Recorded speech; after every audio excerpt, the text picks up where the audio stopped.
Let me be very clear. I'm not speaking on behalf of the Palestinians of Lebanon, whether refugees or not refugees. In fact, nobody is speaking on behalf of the Palestinians in Lebanon because they have been removed entirely from the Palestinian political discourse. Since Oslo was signed, Palestinian refugees in Lebanon don't factor in anymore. They're not part of our political discourse.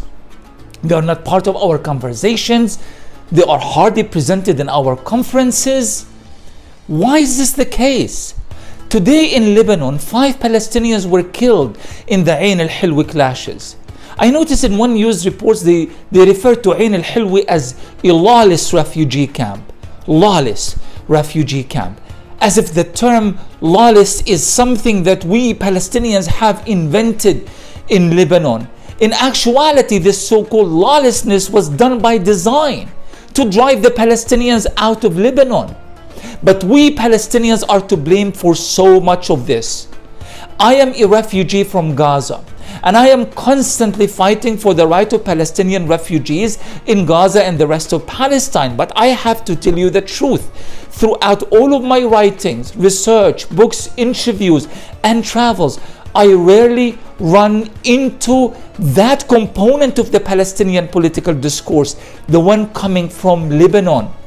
UNRWA says that there are 450,000 Palestinian refugees living in Lebanon. Some estimation says that the number is a lot less than that because most of them have actually fled the country.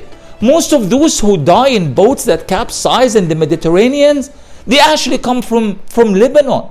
And we are not talking about them. Why did we stop talking about them?